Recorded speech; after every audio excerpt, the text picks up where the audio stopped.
Okay, what is modeling? Well, unfortunately, it has nothing to do with fashion or runways or glamour photography. No, if you're looking to get into that kind of modeling, I'll encourage you to seek instruction from someone other than myself. No, modeling can be thought of as a simulation or a graphical illustration of requirements or solutions. We use models for many different purposes. Sometimes we create them to illustrate concepts or to simplify topics for stakeholders or for ourselves. Sometimes we use them to predict outcomes. That's called predictive modeling. We also use them to validate requirements or even to find new requirements that we might have missed. We can additionally use them to understand our organizational or stakeholder needs. There's all kinds of different reasons for modeling, and modeling is really one of the most important areas of business analysis. Accordingly, we're going to spend a good amount of time discussing two particular types of modeling in this lecture. The first of them is use case modeling. A use case is simply a description of an interaction between users and systems. Use case modeling is a very popular method among business analysts, as use cases are fairly easy to create and they provide a lot of value relative to the amount of work it takes to produce them. When is it a good idea to write use cases? Well, almost all the time, I think, but especially when our projects involve systems with user interfaces or when we're modeling business processes. As I said, most of the time. So let's learn the use case method by starting with an example. Okay, and here you see on the screen a simple use case which describes how users will log on to the sports beverage tracking system. Let's look at each part. First, we have a use case ID. Similar to requirement IDs, these are just a unique identifier for the use case and an easy way to refer to them. Here the ID is UC1, where UC it stands for use case. The next piece of information we have is the use case's title. Use case titles are supposed to be in a particular format, in the form of a verb phrase. So here we have log on to system, but other use case titles might be submit order or approve request, that kind of thing. The next item is a brief description of what the use case is all about. And here we have this use case describes the process by which a user logs on to the sports beverage tracking system. Okay. All this stuff is pretty straightforward so far. The next item is called actors. And, we've referenced the term actor several times, but we haven't really defined it. What are they? Well, they're essentially any person or system who is involved in the use case. In this case, we have user and system, and that's fine for this particular use case, but sometimes we'll have multiple users in a single use case, and we'll have to differentiate between them. So for example, if you have one user submitting a request on a system and another user approves the request, we might refer to them as requester and approver, respectively. And the same goes for systems if you happen to have more than one of them in the use case. You might have to name those systems. Next, we have any preconditions. Preconditions, they describe the status of the system before the use case starts. In this case, we have two. The user profile is already set up in the system, and the user is not currently logged on. Okay.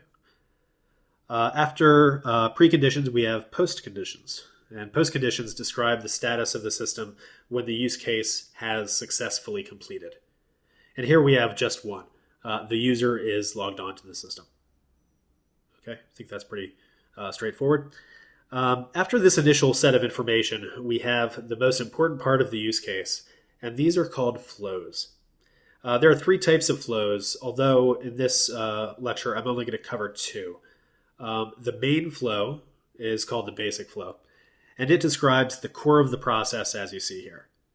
First, the user navigates to the sports beverage tracking system. Then the system displays the logon interface.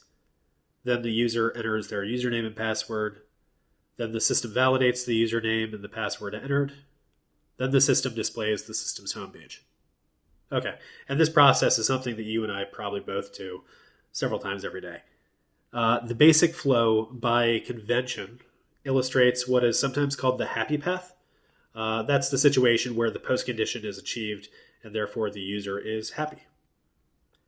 But I think we all mess up enough to know that sometimes you enter the wrong username or the password, and in those situations, the system isn't supposed to let you in, right? And that's why we have the alternate flow here. Alternate flows illustrate the other situations where the user's goal is not immediately achieved.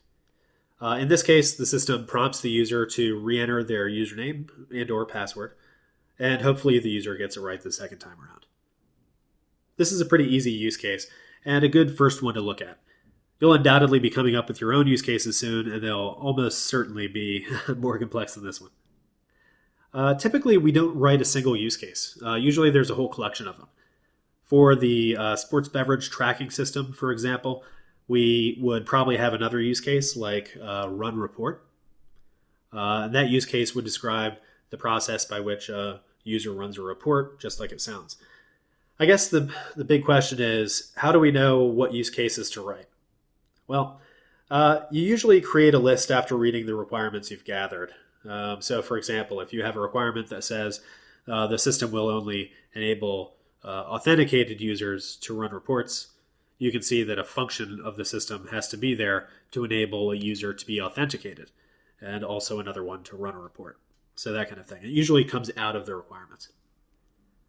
Thinking back over the projects I've worked on, I'd say most of them have probably required use cases to be developed, maybe 2/3, maybe 3/4, something around there. The average number of use cases per project, I would guess, is probably around 10 to 15.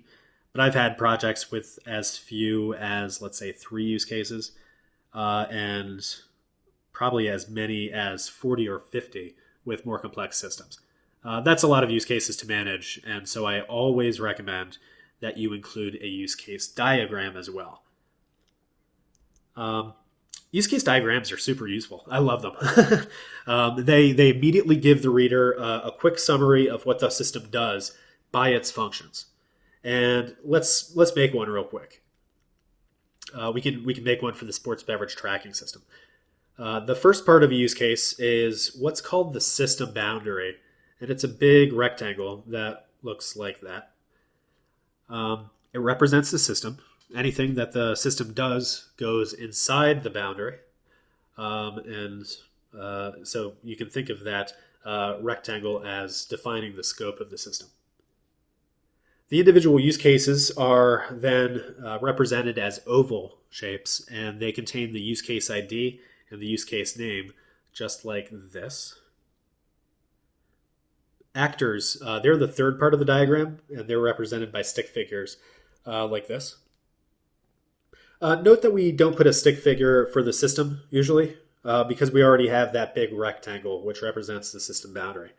However, if you end up writing use cases with more than one system actor, it makes sense to add those other systems as stick figures as well. Finally, we have associations between the use cases and the actors that are involved in them, and those are just represented by lines there. These associations are really important as they show which actors are involved in which use cases. And that right there is the whole core of use case modeling. Again, use cases are really important for BAs to master, and I'll strongly encourage you. Seventh Morning has a course working with use cases. Take that course if you haven't already. It's a good follow-on for our Fundamentals of Business Analysis course. It's a 90-plus minute in-depth review of use case modeling, and it also covers additional topics like exception flows and misuse cases, in addition to a really good case study on how use cases are developed in the real world. Unfortunately, we just don't have time to cover that in this course. Okay, so that pretty much wraps up use cases. On to our next topic, business process modeling.